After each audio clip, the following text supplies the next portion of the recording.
राजद के लोग, महागठबंधन के, उससे भी बाहर है। इसलिए ये विकास विरोधी है, छात्र विरोधी है, किसान विरोधी है और बिहार में सिर्फ अपराध का समर्थन राष्ट्रीय जनता दल या महागठबंधन कर सकती है। विजिट है, आप न्यूज़ फॉर नेशन देख रहे हैं। देखिए, केंद्र सरकार के द्वारा वित्त वर्ष 2024 और 25 का कल आम बजट पेश किया गया, जिसमें बिहार को विशेष पैकेज दिया गया, जिस पर आज बिहार के बीजेपी प्रदेश अध्यक्ष उप मुख्यमंत्री सम्राट चौधरी ने केंद्र सरकार को आभार प्रकट किया है। इसके साथ ही उन्होंने कहा कि जिस तरीके से नरेंद्र मोदी के द्वारा इस बिहार जैसे गरीब राज्य को जिस तरीके से इतना बड़ा पैकेज दिया गया है, इस पर अब काम करने की जरूरत है। हालांकि तमाम तरह के जिस तरीके के केंद्र सरकार के द्वारा इस बजट में बिहार को विशेष ध्यान दिया गया है, इस पर अब काम करने की जरूरत है। हालांकि बिहार में भी मानसून सत्र चल रहा है। इस मानसून सत्र में सत्ता पक्ष के द्वारा आज एंटी करप्शन जो बिल है वो लाया गया था, लेकिन तीसरे दिन भी जो है विपक्ष जो है सदन में हंगामा खड़ा कर दिया है। ऐसे में जो सम्राट चौधरी ने कहा कि नेता प्रतिपक्ष जो है वो सदन से गायब है, उनको तो कोई मतलब ही नहीं है। इसके साथ ही उन्हें कांग्रेस पर भी जमकर बरसे। क्या कुछ कह रहे हैं सम्राट चौधरी, सुने इस वीडियो में। मंत्री माननीय श्रीमती रेणु जी, ठीक है, भारतीय जनता पार्टी एकदम लोगों ने के राष्ट्रीय सह मीडिया प्रभारी एवं प्रवक्ता सह एमएलसी माननीय श्री संजय महतो जी उपस्थित हैं। साथ ही मीडिया के सह प्रभारी प्रभात मालाकार सूरज पांडे जी और सुनील जी उपस्थित हैं। मैं अब माननीय श्री सम्राट चौधरी जी से आग्रह करूंगा इस प्रेस वार्ता को संबोधित करें। चलो ठीक है जी, नमस्कार।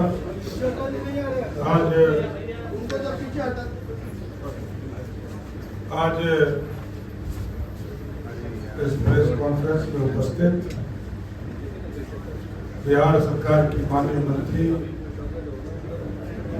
बिहार सरकार के पूर्व उप मुख्यमंत्री आदरणीय रेणु देवी जी,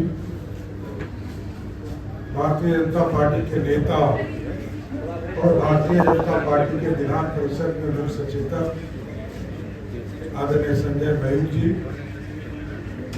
मीडिया के सह प्रभारी बबलू जी, प्रभात जी,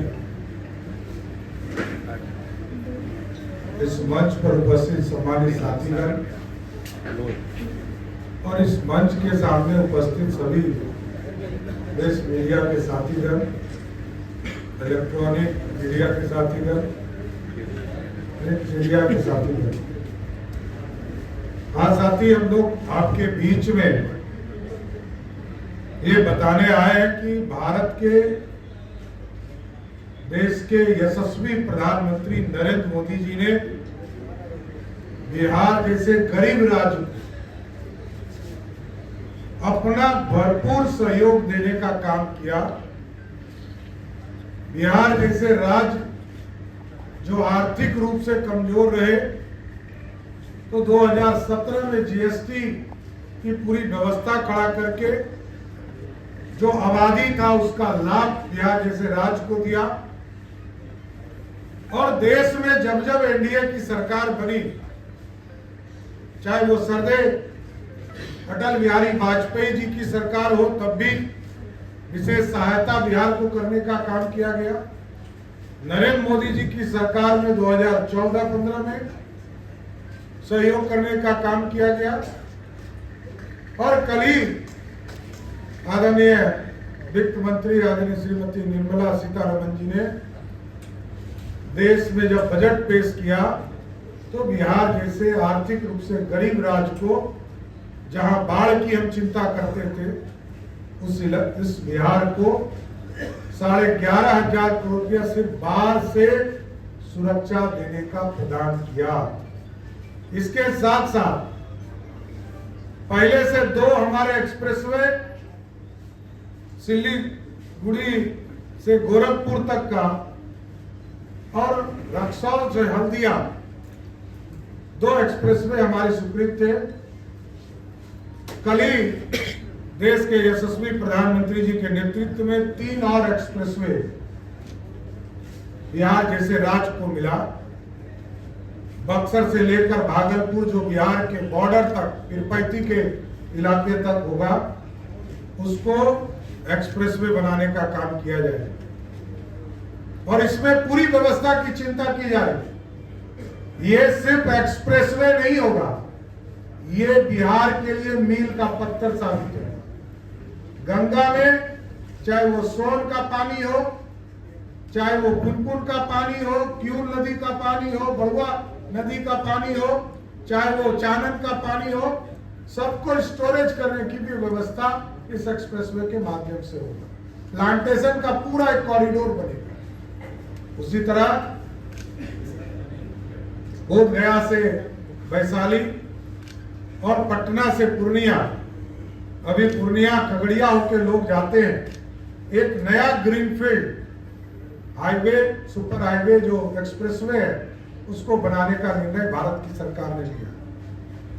ये पूरी तरह यहां से जंदहा से समस्तीपुर के रोसड़ा, सिमरी बख्तियारपुर, सोनवर्षा, दमदहा और पूर्णिया हेडक्वार्टर जाने का काम करेगा। इसलिए साथियों, लगातार देश के यशस्वी प्रधानमंत्री नरेंद्र मोदी जी के नेतृत्व में बिहार में जहां हाईवेज में लगभग 26,000 करोड़ देने का काम किया, उसी तरह देश के यशस्वी प्रधानमंत्री जी के नेतृत्व में 21,000 करोड़ रुपया के 2400 मेगावाट प्लांट लगाने का काम तो भागलपुर के इलाके में होगा, तिरुपति के इलाके में होगा, इसको भी स्वीकृति देने का काम। कई एयरपोर्ट्स हैं, कई हॉस्पिटल हैं। 4 उड़ान योजना के तहत इसको टेकअप करने का काम किया गया। भागलपुर, मुजफ्फरपुर, रक्सौल और गोपालगंज, और राज्य सरकार के द्वारा भी कई एयरपोर्ट्स हम बनाने वाले हैं।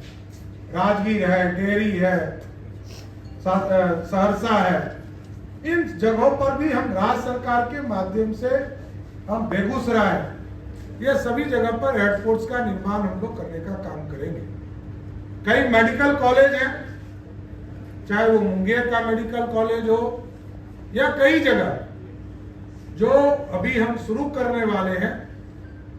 8 लगभग मेडिकल कॉलेज को इसमें जोड़ने का काम देश के यशस्वी प्रधानमंत्री जी ने किया है। लेकिन स्वाभाविक है, कांग्रेस पार्टी जो विकास विरोधी है, यदि 75 वर्ष से अधिक वर्ष हो रहे हैं देश की आजादी, उसमें से 55 वर्षों तक सिर्फ कांग्रेस पार्टी ने राज किया। यदि कांग्रेस ने विकास कर दिया होता तो दूसरे पार्टी को विकास की चिंता नहीं करनी पड़ती। दुनिया में हम आगे बढ़ गए हो। जो इकोनॉमी के तौर पर हमको चिंता करना पड़ता है, देश के यशस्वी प्रधानमंत्री जी लगातार इसकी चिंता करते हैं और 11वें स्थान से 5वें स्थान पर आर्थिक व्यवस्था को लाने का काम किया। इसलिए कई चीजें अभी और हम लोगों को काम करना है। खासकर मैं देश के यशस्वी प्रधानमंत्री जी को धन्यवाद देता हूं कि 10 लाख करोड़ रुपया इस देश के इंफ्रास्ट्रक्चर, अर्बन इंफ्रास्ट्रक्चर को विकसित करने के लिए दिया है। 3 लाख हाउसिंग का प्लान, 3 करोड़ हाउसिंग घर बनाने के लिए पूरे देश में व्यवस्था किया गया। हम पूरी तरह बिहार के जितने छूटे हुए गरीब हैं, सबको पक्का मकान मिले, इसके लिए देश के यशस्वी प्रधानमंत्री जी और बिहार के लोकप्रिय मुख्यमंत्री नीतीश कुमार जी को भी धन्यवाद देता हूँ कि लगातार सकारात्मक पहल करके इस देश को आगे बढ़ाने का काम कर रहे हैं। और राष्ट्रीय जनता दल कहती है, सिर्फ ट्विटर वावा के तौर माध्यम से लोग अपना बयान दे रहे हैं।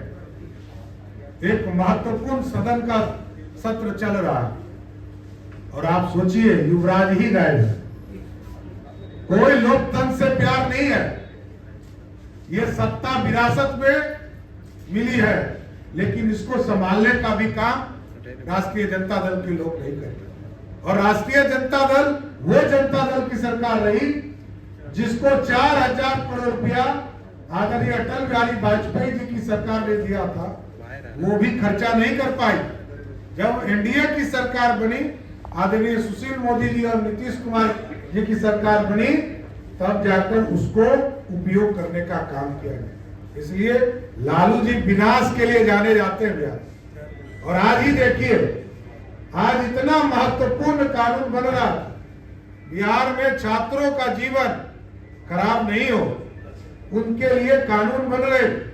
परीक्षा में संशोधन कानून लाए गए कि कोई कदाचार करते हुए, कोई अपराध करते हुए, कोई नकल करते हुए यदि कोई इस तरह की व्यवस्था करेगा तो उसके खिलाफ कठोर कार्रवाई केंद्र सरकार ने भी कानून बनाया और बिहार में भी कानून बनाया।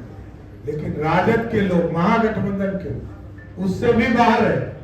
इसलिए ये विकास विरोधी है, छात्र विरोधी है, किसान विरोधी है और बिहार में सिर्फ अपराध का समर्थन राष्ट्रीय जनता दल या महागठबंधन कर सकती है।